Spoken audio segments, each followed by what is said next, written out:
पर बुलाना चाहूंगी सबसे पहले श्री आर.एच. सोनी जी, एस्ट्रोलॉजर हैं आप प्लीज सर मंच पर आए। बहुत स्वागत करते हैं भारत 24 के इस खास कार्यक्रम में आपका।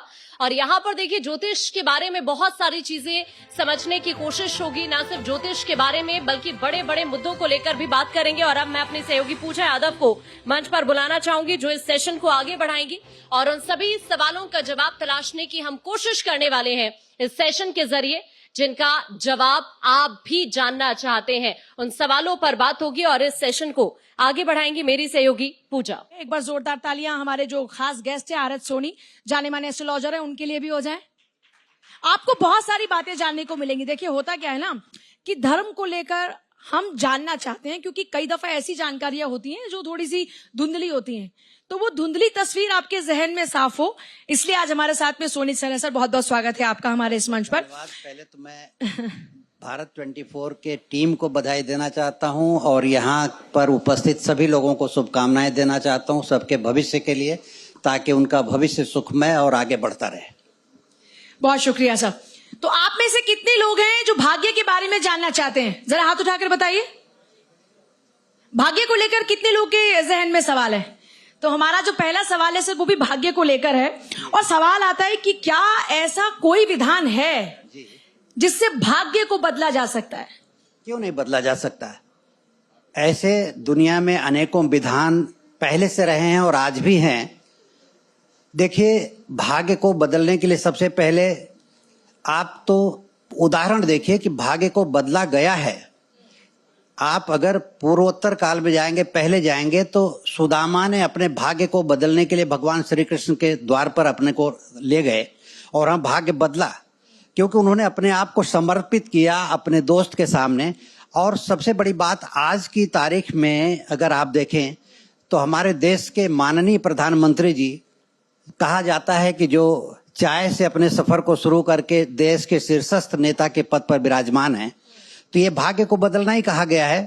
कहते हैं कि भाग्य को बदलने के लिए सबसे पहले आदमी को अपने कर्म और पुरुषार्थ को समर्पित करना चाहिए अपने भाग्य के लिए। कैसे? उस परमात्मा के प्रति समर्पित करना चाहिए। कहते हैं कि जैन शुक्ली कृता हंसा, जिसने हंस को सफेद बनाया, सुक्काश हरिता कृता, तोते को हरा बना दिया, मयूरा विचित्रता जैन, मोर को विचित्र रंगों से भर दिया, तेन वित्ती विधर्षति, वही भाग्य को बदल सकता है। और बदला जाता है और बदलते हैं और हम यही काम करते हैं। भाग्य विधाता के हाथ में सब कुछ है, लेकिन समर्पण होना चाहिए। भाग्य विधाता के समक्ष समर्पण होना चाहिए। और कर्म अच्छा हो, नियत अच्छी हो, रहन सहन अच्छा हो, विचार अच्छे हो, तो भाग्य अपने आप बदलने लगता है। अच्छा सर, यहाँ पर बैठे सभी लोग, क्योंकि हम आज भारत के भविष्य को लेकर चर्चा कर रहे हैं जी, तो भारत के भविष्य को लेकर आप क्या भविष्यवाणी करना चाहेंगे? भारत का भाग्य कैसा है आगे? आने वाले समय में भारत का भाग्य बहुत अच्छा है, क्योंकि भारत का शीर्षस्थ नेतृत्व जो है धर्म को लेकर के चल रहा है। और कहते हैं कि धर्मेण हन्यते व्याधि, धर्मेण हन्यते शत्रु, धर्मेण शांतये ग्रह, यतो धर्म ततो जय। जहां धर्म होता है वहां विजय होती है। और हमारे देश की जनता ने जिन लोगों को चुन करके दिया है वो धर्म के प्रति समर्पित हैं और धर्म के साथ राष्ट्र को लेकर के चल रहे हैं। आने वाले समय में थोड़ा मंदी के आसार हैं, लेकिन भाग्य बहुत अच्छा है भारत का। भारत का भाग्य बहुत ही अच्छा है, जोरदार तालियां हो जाएं। और भारत का भाग्य हमारे सामने बैठा हुआ है, क्योंकि यही युवा पीढ़ी है जो भारत का भाग्य बनाएंगे। भारत का भाग्य बनाने के लिए बैठे हुए हैं। और ये देखिए, इन लोगों के अंदर उत्साह तो देखिए। और तालियां इसलिए क्योंकि भारत का भाग्य अगर अच्छा है तो आप सब लोगों का भी भाग्य बहुत अच्छा है। भारत के भाग्य में यही लोग हैं ना, है ना? इसलिए मैंने कहा कि भारत का भाग्य भी बहुत अच्छा होगा। अच्छा सर, रत्नों के बारे में ना लोग जानकारी पाना चाहते हैं। होता क्या है कि रत्न सबको देखने में अच्छे लगते हैं। कई दफा किसी ने बोल दिया कि ये रत्न पहन लीजिए, तो किस्मत बदल जाएगी। आपका खुद का तजुर्बा 41 सालों का है। जरा रत्न के बारे में बताइए आप कि ऐसे ही कोई रत्न पहन लेना चाहिए या क्या उसका क्राइटेरिया रहता है, किन पैरामीटर्स पर रत्न पहने जाते हैं? और एक और सवाल जो बड़ा इंटरेस्टिंग मैं आपसे पूछना चाह रही हूँ, कोई ऐसा भी रत्न है जो बहुत जल्द भाग्य बदल देता हो? है। पहले तो मैं ये बता देना चाहता हूँ कि रत्न जब भी धारण करें अपनी जन्म पत्रिका के अनुसार या विद्वान किसी ज्योतिषी से सलाह लेकर के ही रत्न धारण करें। रत्न में एक खूबी पाई जाती है कि वो अपनी ऊर्जा व्यक्ति के अंदर ट्रांसफर करता है और वही ऊर्जा व्यक्ति के जीवन को बदलने लगती है। और उसके साथ ही मैं आपको बता देना चाहता हूं कि औषधि मणि मंत्राणाम, औषधि मणि मतलब रत्न और मंत्र, ग्रह नक्षत्र तारिका, ग्रह नक्षत्र और तारे, भाग्य काले भवेत सिद्धि, दुर्भाग्य निष्फलम भवेत, भाग्य साथ देगा तो ये आपको काम करेंगे, नहीं तो दवा रत्न और मंत्र कोई भी काम नहीं करेगा। तो दुर्भाग्य को हटाने के लिए पहले आपको भगवान के प्रति समर्पित होना चाहिए।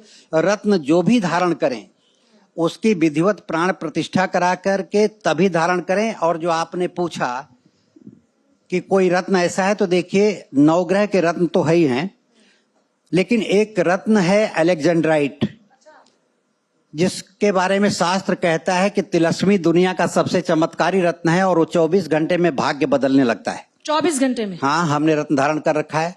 क्या बात, यही है वो? यही है वो अलेक्जेंड्राइट रत्न। महंगा है, लोग बताते नहीं, इसलिए लोग धारण नहीं कर पाते। लेकिन अगर किसी को भाग्य बदलने की इच्छा है तो सचमुच मैं ये कहूंगा, मैं उसके गारंटी लूंगा कि उसका भाग्य बदलेगा अगर वो धारण करे तो। पर सर डायमंड का भी, क्योंकि आपने जिक्र किया, कुछ लोगों के ऊपर तो डायमंड भी प्रभाव डालता है, पर डायमंड तो मुझे लगता है आजकल हर किसी की चॉइस है, सब लोग डायमंड पहनते हैं। डायमंड हर किसी की चॉइस होनी है, ठीक है, वो हीरा है, शुक्र का कारक है, लेकिन जन्म कुंडली में अगर शुक्र नीच का बैठा है, शुक्र किसी पाप राशि के साथ बैठा है, तो वो हीरा गलत प्रभाव देगा।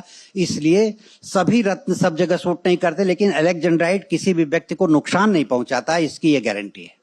अच्छा, ये बड़ी अच्छी बात बताई। पर सर जब हम ये बात करते हैं तो मेरे ज़हन में एक सवाल आ रहा है जी। कहते हैं कि जब आपका बुरा समय हो, जब आपका दुर्भाग्य जो समय होता है, जो बुरा समय जिसको हम बोलते हैं, जब वो चल रहा होता है तो ना कोई मंत्र काम आता है, ना कोई पूजा काम आती है। तो ऐसे मौके पर अगर कोई रत्न धारण करता है तो ये रत्न कैसे प्रभावी हो सकता है, और इसका क्या सही तरीका है कि उस समय में आपके पास एक ऐसी एनर्जी हो जो आपको सपोर्ट करे और आपके भाग्य को बदलने का काम करे? ऐसे समय में व्यक्ति को सबसे पहला जो काम करना चाहिए वो विद्वान ज्योतिषी के पास जाना चाहिए, क्योंकि रत्न अपने मन से धारण कभी करना नहीं चाहिए। किसी के लिए भी मैं कहूंगा, मैं ज्योतिषी हूं इसलिए मैं जानता हूं कि बिना जाने समझे रत्न धारण करना गुनाह है, और रतन पतन को रोकता है। एक बात आपको बता दूं, हाँ, रतन पतन को रोकता है, लेकिन सही दिशा में अगर लिया जाए तो उसके लिए जो भाग्य दुर्भाग्य की तरफ लेकर के जा रहा है रत्न को या उसके भाग्य को, तो रत्न धारण करने से पहले अपने दुर्भाग्य को टालने के लिए वह भाव समर्पित करे और वह पूजा पाठ नित्य नियमित करे और अपने कर्म को सही रखे, तो रत्न अपनी एनर्जी से उसके अंदर ट्रांसफॉर्म करेगा। क्योंकि रत्न जो ऊर्जा देता है वह रत्न उस पॉइंट को प्रभावित करता है जहां से उसके विचार बदलते हैं, उसके विचार गलत होते रहते हैं, तो उस विचार को वो सही करता रहता है। चाहे रत्न धारण करिए, रुद्राक्ष धारण करिए, या मंत्र पढ़िए या पूजा करिए, वह आपके विचारों की मलिनता को खत्म करता है, और आपके विचार अच्छे होंगे तो आपका भविष्य अच्छा होगा। पर सर आपने कहा कि जो विद्वान हैं, जो ज्योतिष हैं, उनके पास जाना चाहिए, लेकिन मैं ऑनेस्टली एक सवाल, क्योंकि यहाँ पर बैठे जितने भी हमारे युवा हैं उन सबके जहन में भी होता है, ज्योतिष के पास जाते हैं लोग, तो आजकल ज्योतिष को लेकर भी लोगों के मन में डाउट रहता है। अब कौन सा ज्योतिष सही है, विद्वान है? हाँ। लोगों को इसका आइडिया कैसे लगेगा? ये तो बहुत अच्छा सवाल आपने पूछा। विद्वान ज्योतिषी वही है जिसके बारे में लोग चर्चा करें, क्योंकि देखिए अपने से कहा जाए कि मैं पहलवान हूं तो उसको पहलवान नहीं माना जाएगा। जिसके बारे में लोग कहें कि ये पहलवान है, जैसे चंद्रा सर के बारे में अगर लोग कहते हैं कि चंद्रा सर एक बहुत अच्छे व्यक्तित्व के मालिक हैं, तो हम ये कहेंगे, हम उनके पास जाएंगे। लेकिन चंद्रा सर अगर खुद कहें कि मैं अच्छा व्यक्तित्व का मालिक हूं तो मैं नहीं मानूंगा। और सर इस बात पे सिर्फ मुस्कुराकर जवाब देते हैं। हमारे सर इस बात पे अगर आप कहेंगे तो सिर्फ मुस्कुराएंगे, उसके अलावा कुछ नहीं कहेंगे। नहीं, क्या है इसकी सबसे बड़ी पहचान ये है कि लोगों से पता चलता है कि कौन अच्छा है। अच्छा सर, मंदिर जाना कहते हैं कि बड़ा जरूरी होता है, क्योंकि मंदिर में आप भगवान के सामने जब खड़े होते हैं तो आपके और भगवान के बीच में कोई नहीं होता। हाँ। लेकिन जब आप मंदिर में खड़े हैं तो क्या भाव होना चाहिए किसी भी इंसान का? क्या भगवान के सामने जाकर भगवान से मांगे कि हमारी ये इच्छा, जैसे हमारे यहाँ बोलते हैं इतने का प्रसाद अगर ये काम हो गया तो मैं ये पूछ रही हूँ कि मंदिर जब जाएं तो भगवान के समक्ष हाथ जोड़कर खड़े होकर क्या कहना चाहिए? पहली बात तो देखिए, मांग जो होती है ना, मांग भगवान और भक्त के बीच में दीवार खड़ी कर देती है। आपके पास कोई एक दिन आएगा मांगने के लिए तो आप उसको कुछ दे सकते हैं, 2 दिन आएगा मांगने के लिए दे सकते हैं, लेकिन रोज रोज आए तो। मेरा कहना है कि ये मेरा अनुभव रहा है, मैं अपनी तरफ से आप सभी लोगों से कहना चाहता हूं कि मंदिर में जब जाएं तो मंदिर में अपने किसी एक प्रश्न को न रखें। भगवान के सामने अगर प्रार्थना करनी ही है तो आप ये करें कि हे भगवान हमारा भाग्य सही कर दें, क्योंकि अगर आप भगवान के सामने खड़े हैं और भगवान साक्षात प्रकट हो गए तो आप क्या कहेंगे, आप एंकर हैं तो आप ये कहेंगे कि किसी अच्छे और चैनल में चली जाऊं, एंकर बन जाऊं, या बड़ी एंकर बन जाऊं, या हम चैनल खोल लें, टीवी चैनल खोल लें। तो ये नहीं होना चाहिए। अगर आप कहते हैं कि हमारा भाग्य बन जाए तो मैं कहता हूं कि आप एंकर क्या, आप चैनल के मालिक बन सकते हैं। तो आपको सबसे पहले भगवान के मंदिर में जाते समय समर्पण भाव होना चाहिए कि हे भगवान हमारा और हमारे परिवार का, हमारे बच्चे का भाग्य बने। उसकी नौकरी के लिए मांग न करें, उसके गाड़ी के लिए मांग न करें, उसके पढ़ाई के लिए मांग न करें, उसके भाग्य अच्छा बनाने के लिए मांग करें। मेरी एक बात है। मतलब भाग्य की अगर मांग करते हैं तो भाग्य के साथ आपको भाग्य सब कुछ बनेगा मिलेगा। तो उसमें सब कुछ आ जाएगा। मतलब एक छोटा सिर्फ क्यों मांगना, ईश्वर के सामने बस समर्पण रखिए। ईश्वर खड़ा है सामने और आप क्या मांग रहे हैं, नौकरी। तो ये जो हमारी युवा पीढ़ी है, मंदिर जाएंगे तो सिर्फ नौकरी मत मांगिएगा, भाग्य मांगिएगा, बहुत कुछ मिलेगा। सर ये जो हमारी युवा पीढ़ी है धर्म के बारे में जानना चाहती है, धर्म के बारे में, और धर्म और सत्य में क्या फर्क है, क्या अंतर है, जरा इनको समझाइए। अच्छा सवाल है आपका। सत्य कालातीत है, सत्य अकाट्य है। देखिए मैं आपको बताऊं, जो मेरी समझ है, गलत भी हो सकता हूं मैं, लेकिन मेरी समझ है, मैं सवाल का जवाब दे रहा हूं। सत्य कालातीत है। धर्म समय और काल के अनुसार अपने आप को बदलता रहता है। कभी भी देखिए, धर्मराज युधिष्ठिर हुए, उनको धर्मराज कहा जाता है, उन्होंने जुआ खेला। लेकिन आज की तारीख में अगर कोई जुआ खेलता है तो उसको जुआड़ी कहा जाता है। वह धर्म, देखिए आज की तारीख में कहीं भी धर्म क्या कहता है कि शरीर किसी स्वस्थ व्यक्ति के अंग को काट दिया जाए तो ये धर्म नहीं है। लेकिन अगर वह कैंसर से पीड़ित या किसी ऐसे रोग से पीड़ित है जहां डॉक्टर उसे कह रहे हैं कि इस अंग को काटना जरूरी है, तो वह वहां धर्म है। तो धर्म समय और काल के अनुसार अपने आप को बदलता रहता है, जबकि सत्य कालातीत है, सत्य अकाट्य है और सत्य हमेशा सत्य रहेगा। पर सर ये कलयुग में सत्य की जीत होती है क्या? कलयुग में सत्य की जीत होती है, लेकिन देर होती है, जीत होती है। क्योंकि लोगों को ना ये बड़ा रहता है ना, सब लोगों को। लोग कहते हैं कि आजकल जितने बुरे कर्म लोग कर रहे हैं उतना ही अच्छा उनको मिल रहा है। बुरे कर्म कर रहे नहीं, वो प्रारब्ध लेकर के आए हुए हैं, पूर्व जन्म का संचित, उनके प्रारब्ध का फल उनको मिल रहा है। वो पाप कर्म जो कर रहे हैं आगे चल करके उनकी स्थिति खराब होने वाली है, देख लीजिएगा। मतलब आप ये कह रहे हैं कि जो अच्छे कर्म लेकर आए हैं अभी उसका भुगतान चल रहा है। हाँ, भुगतान चल रहा है। और जो कर रहे हैं वो ड्यू हो रहा है। जो बैलेंस आपने रखा है वो तो आप चेक फाड़ कर किसी को भी दे सकते हैं, और बैंक में बैलेंस खत्म हो जाएगा तब कहां से देंगे आप? तब वो डेप्ट के चक्कर में हो जाएगी। हाँ, बिल्कुल बिल्कुल। अच्छा ये सर वॉर की सिचुएशन है अभी जी, तो ये हर किसी के जहन में सवाल है कि इस वॉर से मुक्ति मिलेगी कब? आपकी भविष्यवाणी इसको लेकर क्या है? ये वॉर की सिचुएशन कब खत्म होगी? वार की सिचुएशन मेरे हिसाब से आने वाले 51 दिनों के आसपास खत्म होने की संभावना है, जिसमें भारत शीर्षस्थ नेतृत्व करेगा। भारत के जरिए समझौते की बात उठेगी, क्योंकि देखिए शास्त्र कहता है कि जब भूख के टुकड़े होते जर्जरता के पापों से, तब तब कोई गायन गाता है तमसो मां ज्योतिर्गमय। भारत अग्रणी बनकर के लोगों को समझाएगा और इस युद्ध का शमन होगा, ये मेरी भविष्यवाणी है। मतलब आप कह रहे हैं कि जल्दी इससे जल्दी समाप्त होगा। अच्छा सर धर्म का जो सही रास्ता है वो क्या है? मैं चाहती हूँ जरा लोगों को आप धर्म के बारे में एग्जैक्टली बताएं। आपने ये तो जिक्र किया कि धर्म पीढ़ियों के साथ में, समय के साथ में अलग अलग एस्टैब्लिश होता है, लेकिन अभी इस कलयुग में अगर कोई धर्म के रास्ते पर चलता है तो उसके नियम क्या हैं? धर्म के रास्ते पर देखिए मैं बताऊं, हर आदमी की अंतरात्मा ये कहती है कि मैं जो कर रहा हूं वो सही है या गलत है। एक छोटा सा उदाहरण देता हूं। एक अध्यापक ने बच्चों को समझाया था कि आप लोग कल से भला काम करके आना, तो सभी बच्चों ने सुन लिया। और दूसरे दिन जब बच्चे आए तो अध्यापक ने पूछा कि आप लोगों ने क्या क्या भला काम किया, तो बच्चे उठे किसी ने कहा हमने गरीब को खाना खिलाया, किसी ने कुछ, किसी ने तालियां बजती थी। तो एक बच्चे ने कहा हमने एक बुढ़िया को रोड पार कराया, तो तालियां बजी। दूसरे दोस्त उसके बगल में बैठे थे, उससे भी पूछा, तो उसने कहा हमने बुढ़िया को रोड पार कराया, तालियां बजी। तीसरा दोस्त उसका था, उसने कहा हमने भी बुढ़िया को रोड पार कराया।